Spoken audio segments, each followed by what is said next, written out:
groove, you know. In the future, you don't always have to speed. You can go the speed limit sometimes. All right. We have reached that point in the show. My guest will be coming up next, but first, I want you to hear this track. I heard this track as an unfinished track back in 2019, and I didn't stop bugging this guy. And so here it is, Andrew Lysynth with the final version of The Rise of Zargassus.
And that was The Rise of Sargassus by Andrew Lacinte from his brand new debut album, Second Chance. And of course, my guest of the hour is Andrew Lacinte. Hello, sir.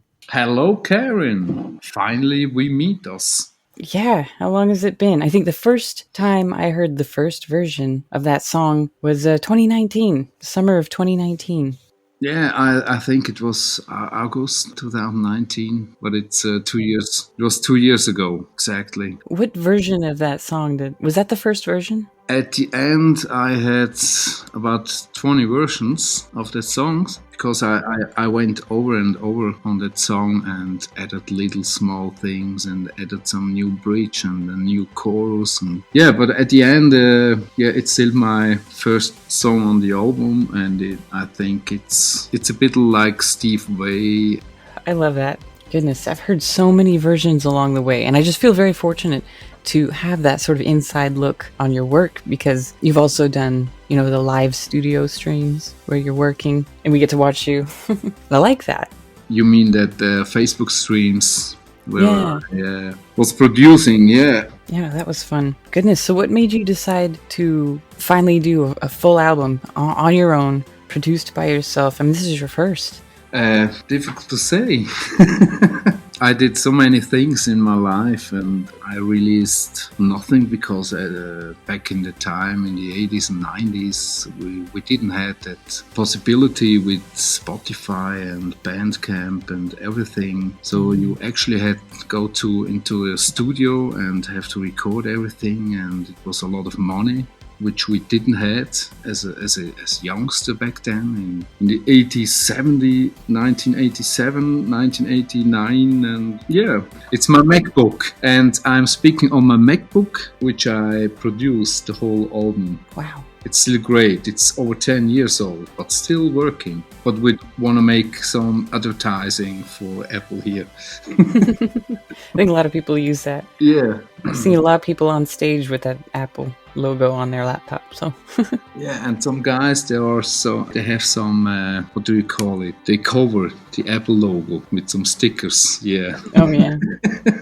That's blasphemy. So you've been a musician since the 80s then? Yeah, next year, it's not a secret.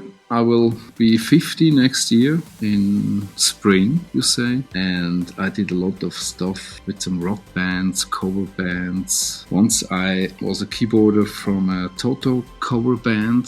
That was cool. Yeah, that was crazy. I had to learn 30 songs in about 3 months. And every Toto song has 300 chords. So that was crazy. But it was a great time. And usually I was a live keyboarder and had my fun back in the days, and you're getting older and you're sitting your ass down in the studio, and then you think, I want to do something for me, creating some music. And yeah, that's how it started, that album Second Chance, I think. And because I love Logic Pro, it's awesome. It's from Apple. It's running smooth on my Apple MacBook. 2 years, yeah. Also, first of all, I produced over, I think, 40 or 50 tracks, or wow. more like ideas. And yeah, I went to my source, where I'm coming from the 80s, from the late 80s. I'm coming from the late 80s and from the early 90s.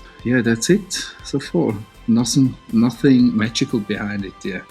No, but you spent a long time playing other people's written music, and you finally got a chance to write your own. Exactly, yeah. Is this the first time you've released your own music? We went into a studio 1997 with a rock band. With your band? Yeah, it was a rock band. I call it Red Shy, whatever that means, Red Shy.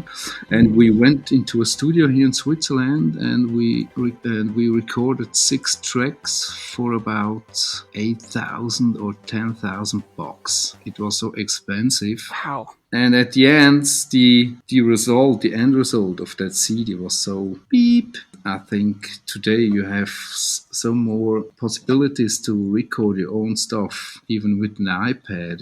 An iPad has so much power, and you can add your guitar via some audio interface and record your stuff, and you can master it via online services. And yeah, times changed. Yeah, they had to, because during the pandemic, if it weren't for the new technology, nobody would be able to record anything. Yeah, no exactly. one can go into the studios. No one can meet up with their bands. They do it all online now. Yeah, it's if you have money, you go into a studio, have some audio engineers, and they are mixing, and then the master engineer is coming, master it, and yeah, it sounds perfect, but you need some money. But you can do also your own stuff in your home studio with some little equipment, and if you look out there, there are so many great artists out there with great, awesome music, and like Peter Zimmermann, you know that guy, Peter Zimmermann, Yeah. German guy. He stopped making music, but he's now He's got Record Club going. Mastering, other artists, and in his own home studio, and yeah. Yeah, that's genius. People are building studios in their homes. I mean, it's amazing to see, like, the little vocal studios. They get all the padding around the microphone. They just put it in the closet or something. Like, you can do it all from home now. Exactly. But you still need the skill, and you need some experience. Yeah, anybody can have a studio now, regardless of experience. Yeah. And you need an idea, you need the right hardware, and you need a little experience, and you need Spotify and iTunes, and you can be great. You have a great idea. Well, it sounds like it's costly, no matter what the setup or how you go about it. It does cost a lot in the end. Yeah, exactly. Wow, so you've got a Seattle Nights track in here, and I know you've been to Seattle before. Yeah, exactly. When's the last time that you visited? We'd love to see you out here again. It was back in 2015. 2015, I went to Vancouver. Okay. From Switzerland to Vancouver without my wife. It was a solo trip. I went to Vancouver, took the car, drove into the States, and did a turn back there to Redmond, visited Microsoft and all that stuff, the West Coast, and exactly. And I visited the fish market in Seattle. It was smelling nice. It was about 35 degrees in that summer. It was very hot. Yeah, and people told me it's usually not that hot, but this year it's very hot. So, but I didn't go to the Needle because it's too high for me. I'm afraid of heights. Oh no! And they just recently put in a glass floor up there too. So okay. Yeah, that's nothing for me. I took a ferry from Seattle to the other side. I can't remember the name of the ferry, but you had such amazing view to downtown of Seattle. Was that Fauntleroy? Could be. It was about 20 minutes. Okay. 20 minutes to the other side and then back. Gotcha. Yeah, okay. I did that. That's cool. That'd be cool to get you over here on a tour. Yeah, would be nice. Some Seattle Needle influenced tour there. Speaking of which, do you have any desire to play this material live? Will be awesome. Will be awesome to play it live. 2 years ago, I already contacted some bars and clubs here in Switzerland, but COVID, came between that, and I don't know. Maybe next year will be nice to play it in Seattle on stage, but for me, the prior release was just release anything and we will see where it goes. So yeah, that's it. I'm not a youngster anymore, so you're young enough. Yeah.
This is a fully stacked album, 14 tracks. They're all epic. Yeah, thank you. Yeah. I always tell people to take their time. Take all the time they need. If it takes a couple years, great, Just be happy with the final product. 2 years in production, yeah. And maybe it doesn't sound like 2 years, but it was. I had so many breaks between days or weeks, of course. But in those 2 years, I picked up song for song and changed little sequences. So at the end, those tracks are influenced over the time period. So I couldn't do that in one evening, 14 tracks. But yeah, it's my life in 2 years in one album, maybe. Wow.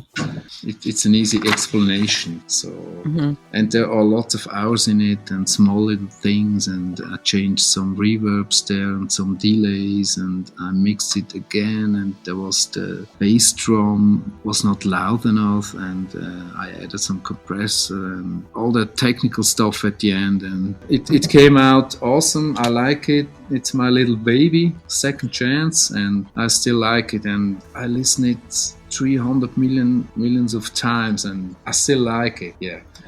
Me too. It's my little baby. It's the little Andrew, the little baby lesson, and I hope the people are enjoying it. Oh yeah.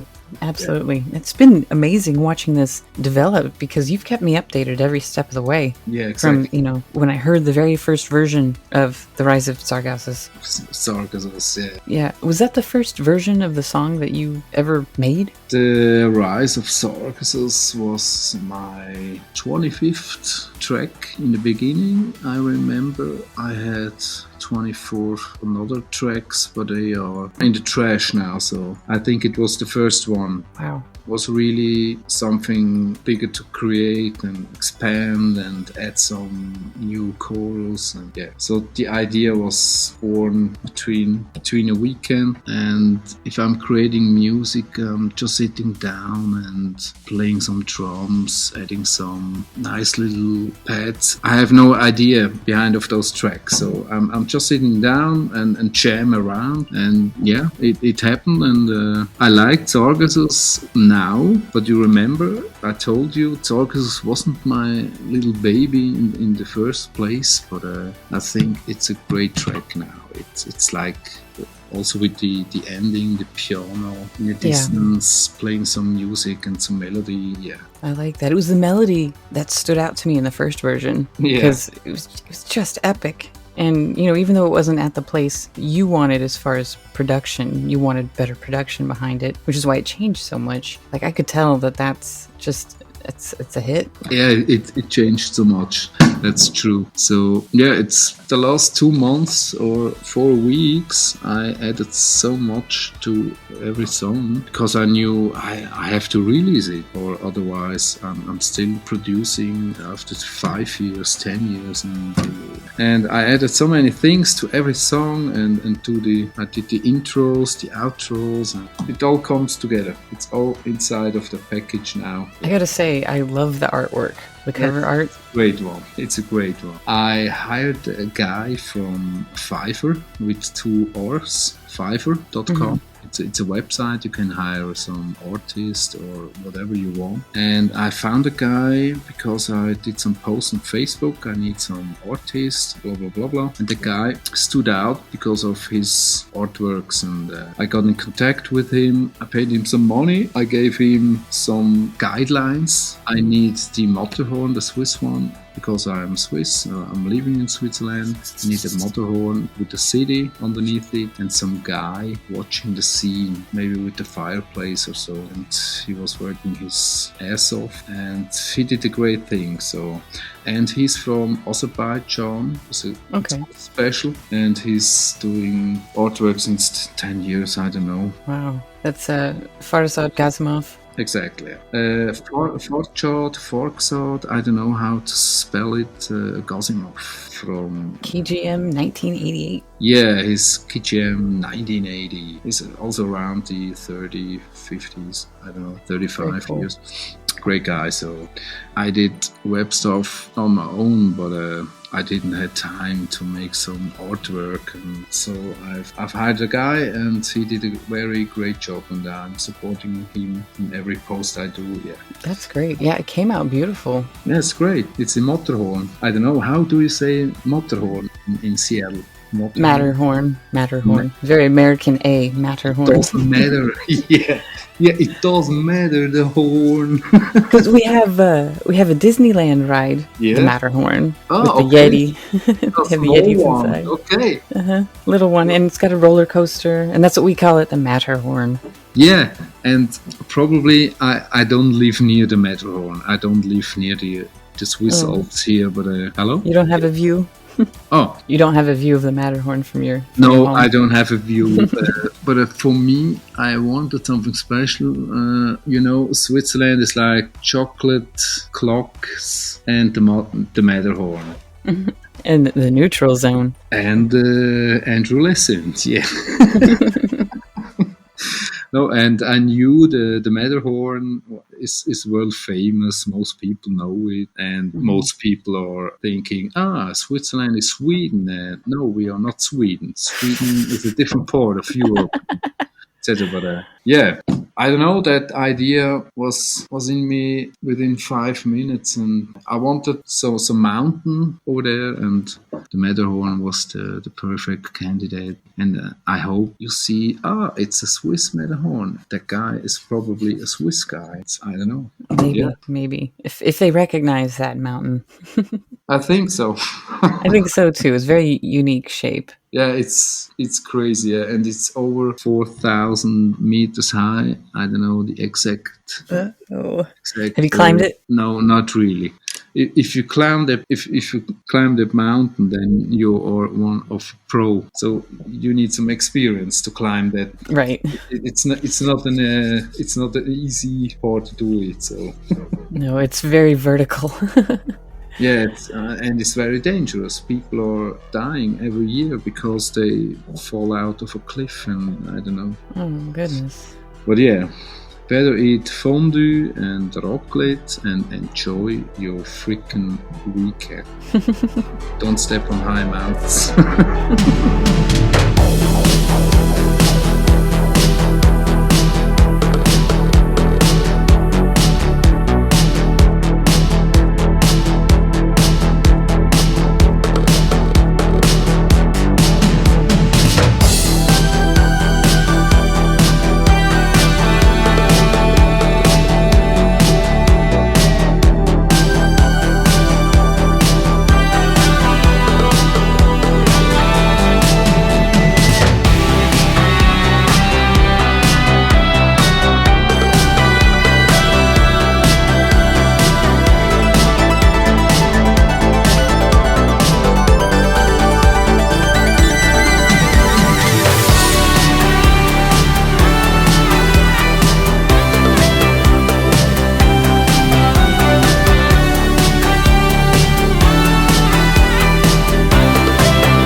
you used to be in these rock bands, but you've produced for yourself a fully synth album. Now, that tells me, do you have other influences outside of rock and roll? Must be some synth. I'm listening to almost everything from AC/DC, Rainbow. I like Rainbow, Deep Purple, whatever. I like new stuff, trance, techno, jazz. I also listened to Mozart the last week. Nice. So and I am listening to some Swiss folk music, and Okay. I'm open for everything. And my influence in that album is, of course, the soundtrack from Fire and Ice from the 80s, which wrote Harold Faltermeyer, the German guy, Jan Hammer, Taylor Dane with Tell It To My Heart, Tell It To My Heart. I'm the only one. This is such a great beat, and also the bass and the drums, and of course Erasure. Yeah. I remember you mentioned Erasure, and I ended up listening to that song, A Little Respect, like on repeat.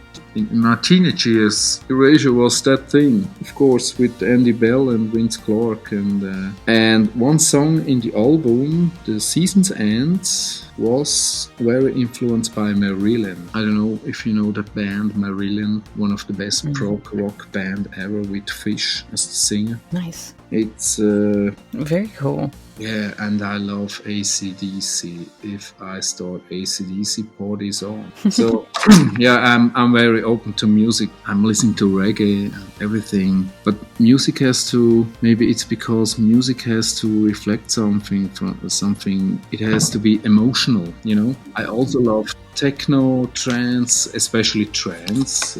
It's emotional, and I can tell you the trance from the 90s, from the beginning, and the trance from today is so different.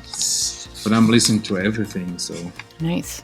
So right now, I guess my first question, when did you get your first synthesizer? Do you remember? Can you tell me when and what it was? My first synthesizer, it was back in 1982 or so, I can't remember. I got a little Casio PT20, such a small little thing with rhythm, and you could change the chords on some little small buttons, like a kid's toy. And after 2 years, I went with my father to a music store here back in 85, and then we saw the Yamaha DX7, which is a world famous FM synth, and there was another one, the Core Poly6, which was an analog synth. And then we decided I will get the Core Poly6 because he had more knobs on it, lots of knobs you could turn, and the Yamaha DX7 had a few buttons, that's it. And at the end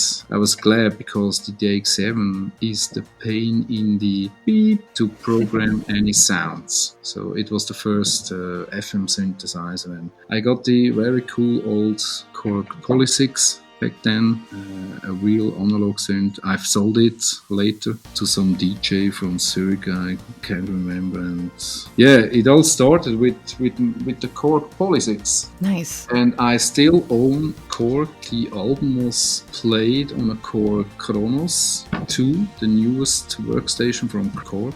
Very cool. But you did it on Logic? Yeah, I did it on Logic Pro, on a 2011 MacBook Pro 17-inch. Very cool.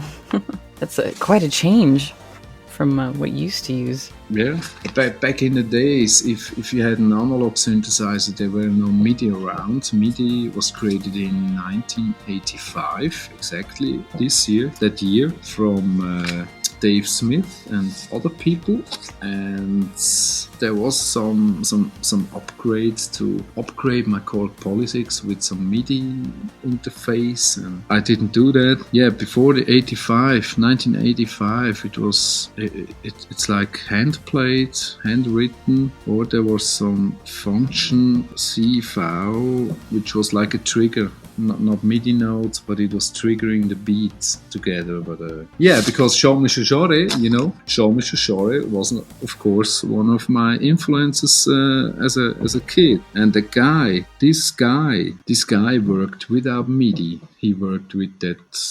It was like an interface to synchronize the rhythm, but I think it was hand played at once and recorded, layered, whatever. And yeah, that's why Jean-Michel Jarre is so famous. He did it in the 70s. Mm-hmm. Not today. Today, everyone can make music, doing music on the iPad, on the Samsung tablet, wherever you want, on the iPhone, in a train, in your car. It's easier, but you have more concurrents, other people. They're making the better sound than you. Mm. So, are you aware of all the live stream concerts that have been going on in the scene? I am aware of that. Once in a lifetime. This October. Yeah. I still have no ticket, but I think, when is it? Next week? Oh, October 9th. Or there's still tickets around? Or yeah, they never run out of tickets for live streams because there's no capacity cap. Stupid question. I was just wondering if you would do a live stream concert at some point, since you've got your studio all set up. Yeah, can remember 1 year back I had the idea at my release I will do it live and perform and everything, but I'm an old man. I have to release it, lean back, enjoy it, smoke some cigar. Yeah, so I think it'd be fun. I don't know, but right now I'm still open. It's finished. Yeah, it's crazy. 2 years of my life, and it has grown up. Another song, another track. Oh, there will be 8 or 10, 12, 14. Actually, I had 16 tracks, but I smashed 2 of them because there was so much work to do and they never went well, actually. So at the end, I'm relaxing now, and probably next year, or we will see. It would be nice, a live concert with 100,000 people. That'd be nice. Would be nice. I don't even know if 100,000 people like Synthwave. Do we have that many fans? I don't know. Exactly. Not in Switzerland. We have maybe 10 people who likes. That's another problem here. So much money laying around, not in my house, but people here either. So usually we Swiss people look to Germany, which is 10 times greater. They have 10 times more space, 10 times more folks around. Gotcha. Well, that makes sense then. What about labels? Do you have any interest in being signed? Signed by a label means I have to produce. Yeah, you're good at that.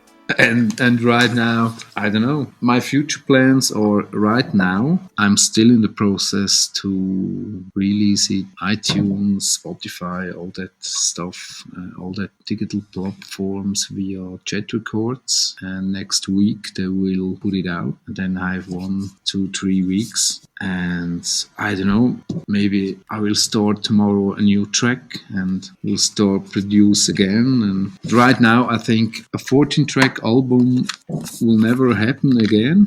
Really? Maybe some EP with 1 or 3 or 4 tracks, or I don't know. I wouldn't say never again. I mean, could be. Might be another 2 years. Yeah, don't say never again. Maybe I come back in 2 years with 30 tracks. I don't know. That'd be a tough sell, a 30-track album. Could be, yeah.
Yeah, don't let any label pick you up. Come talk to me first if somebody comes knocking at your door. No, there was no one knocking on my door, and I still want to be free. No, not free. Yeah, free agent, self-produced, unsigned. Exactly, self-produced. And because I'm a Swiss guy, we are self-produced. I am also a self-produced musician. That makes sense. And all that stuff with mastering and etc. I've mastered it on my own now, and I think it's a great one. I did my job. I think I have the skill for that, and the mix was also very great. So mastering only means you push the headroom a bit with some bass frequency. There's some little high frequency, and that's it. Yeah. Yeah. Well, some people like to sign to labels for reasons like they help with the physical releases, like helping with the cost of producing tapes and vinyls. Okay. Do you plan on doing any physical releases for this album? Vinyl will be nice, or tapes. Tape will be nice. Tapes are easy. Tapes are easy. I think I will release vinyl, because what is greater than you have your own piece of vinyl in your own hands and can play it on your own Plattenspieler, turntable. That's great. But I have to study those offers. We have to produce minimum 400 or 100, but maybe also tape. But I need a tape recorder then. I could do on my own. Like in the 80s, you had a tape deck with 2 decks in it, and you're doing copies of them. And today you have a color laser printer, and you print the cover on your own. Yeah. You have to produce it professionally, of course. It helps because, the upfront costs for vinyls are, like you said, a minimum order of 100. I haven't seen any less than that, maybe 50, but then you're paying out the ass for every copy, and you can't sell those. But the tapes, goodness, what does the startup cost on cassette tapes? It's almost nothing. Tapes are the better way, you think? I know you have a big tape collection. I do. That's just because they're easy to collect. Like, I don't have 130 vinyls. You know how much it would cost me? A lot of them have been gifts. Yeah, $3,000. I would love second chance on a vinyl. The artwork alone is perfect. I would like to, and because of Forjad Gazimov, he did the great album cover. It would be nice to see some vinyl stuff, like in the video animation you saw, which he also did. It would be great. Maybe not. He did your logo too? He did also the logo. It's an easy one, but it's like a Back to the Future kindish style. And I think it's perfect, because I like Back to the Future so much. Yeah, and I saw that mocked up on a t-shirt. Are those real, or is that just a concept for now? It was a concept, of course. And I told you will get your stuff personally produced. I'm a janitor here, and we have some t-shirt company here. We have a t-shirt company here, and she can print everything on everything, and you will get my gift with some Swiss cheese in it, maybe. I hope it survives the mail. Got that, yeah. Cut that. No, the t-shirts. Julian Green was also crying out, I want a shirt, and yeah. He's got enough shirts. Yeah. But I would like to see him standing in Toronto. Yeah, you say Toronto. And with Swiss Germans, we say Toronto. I pronounce the T, Toronto. They don't say that over there, though. Toronto. Yeah, and they say Toronto. Yo, I'm living in Toronto. And he will also get a nice t-shirt. I think he has XS, small one, I don't know. Medium. It's a medium one. Yeah, he'll take a picture in front of the CN Tower. I'll get one in front of the Space Needle. That'd be cool. Oh, they also have a needle. I would like to see you on top of the needle, because I never went to the needle. I don't think they let me up at the top. No, it's still closed, or? Oh, actually, they took the restaurant out and replaced it with a lounge, and I think the lounge is now open. That's the one with the glass floor. Somebody told me about that. I haven't been up there since my high school prom, to be honest. Okay. You're not afraid of heights. No. Okay, but I am. I'm sorry. Yeah, the whole thing's glass going all the way up. You see, all the way down. 200 meters to 180, I don't know. I don't know. They tell you how many Milky Way bars high it is. Yeah. I don't remember that. 1,000 something. Yeah, it's too high for me. So and there were so many people standing in line, so I decided to skip that needle. Yeah. When you get up there anyway and you're looking at the view of Seattle, you can't help but think something's missing. This doesn't look like Seattle without the Space Needle, but you're in it, so you can't look at it. You missed the needle because you're in it. Yeah. So, you're not missing much. Doesn't look like Seattle anymore from the Space Needle. Actually, it looks just like Toronto, actually. Toronto, yeah. Toronto. It's nice how you say Toronto. Toronto. Yeah, they're going to want you out there, too, if you go on tour. You got to make a stop in Toronto. My wife went to Toronto in English school 6 years ago. It was a great time for her and for me. So I was single then for 2 weeks. I wanted to play out with a song that caught my eye and my ear. The track Zoe, it's the penultimate track on the album. Aside from I thought we could close out with that one. Exactly. I thought it was so gorgeous. But I want to thank you for being my guest tonight on the show. And congrats on the release. After 2 years, you finally did it. I've been waiting. I've been chomping at the bit. I've been waiting for this to come out. I've been waiting to show everybody what you've been doing. So I want to thank everybody listening in the IRC, YouTube, Discord, wherever you're tuning in from. My name is Kaarin Zoe Lee. You've been listening to Night Ride FM, and this has been my guest, Andrew LeSynth. Check out his debut release, Second Chance, on Bandcamp. And we're going to keep our eyes open for possible merch, physicals, t-shirts, whatnot. Thank you again, and have a good night.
around you.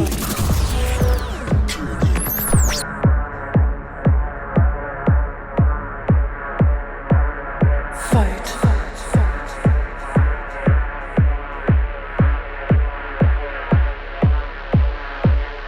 Fight. It's not a crime to search for a better life. Fight. It's not a crime to search for a better life. Fight.